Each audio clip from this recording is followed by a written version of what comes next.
It's coming. It's a looming, horrendous force of nature.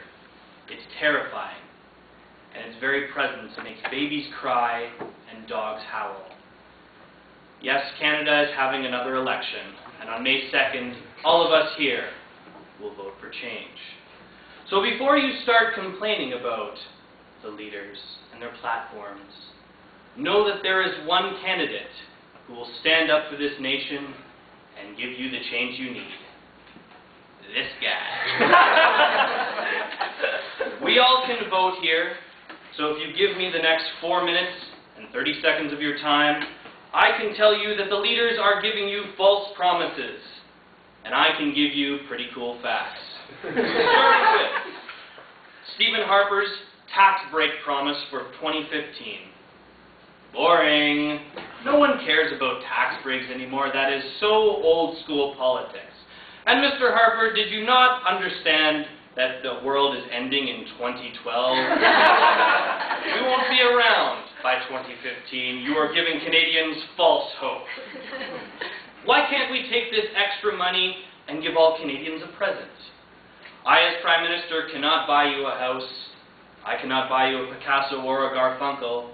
I cannot even buy you a green dress, because that would be cruel. But I can buy you craft dinner. And I'm here to tell you today that I'm announcing a monthly craft dinner policy for all Canadians. So, Stephen, quit harpering us and accept the fact that if you want to get the attention of Canadians, give them free food. And speaking of free things, Michael Ignatieff is announcing a more affordable policy for tuition. Well, Mr. Ignatieff, here's a thought. Whose idea was it in the first place to make education something we have to pay for? You, Harper, Layton, and Duceppe are all complaining about a stimulated economy. We need to stimulate the economy. We need to stimulate the economy. Here's a thought. $16,000 that would be taken for tuition, if you take tuition out and provide free education for all students, that $16,000 would be able to, I don't know, buy a trip to Russia, or buy that really cool Ferrari that you want, and that would tickle the economy, not stimulate, because that is an old term, tickle the economy.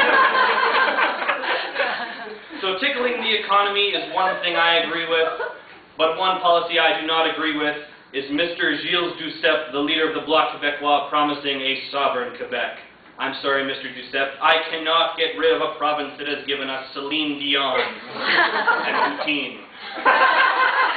But what I can promise to you, Canadians, not the dismissal of Quebec, but the addition of a fourth territory, Alaska.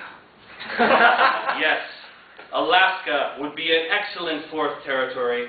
Did you know that a study done by ICanSeeRussia.FromMyHouse.com says that 99.9% of Americans do not know that Alaska is a state? Would they really miss it? And I know what you're thinking.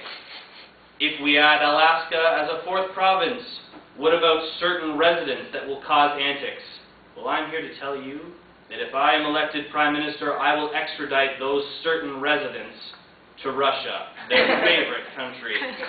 The name Sarah Palinoff has a nice ring to it. So, Mr. Gilles Duceppe, do you accept this proposal? But I digress. On May 2nd, we as Canadians need to decide, do we want a tax break or a lunch break? Do we want lower tuition or no tuition? Do we want the dismissal of Quebec or the acceptance of Alaska Canada? My message to all parties, Mr. Harper, Mr. Layton, Mr. Duceppe, Mr. Ignatieff, I am coming as a reckless force that will not be stopped with. I am looking out for the greater good of Canada, and I am not Canucking around.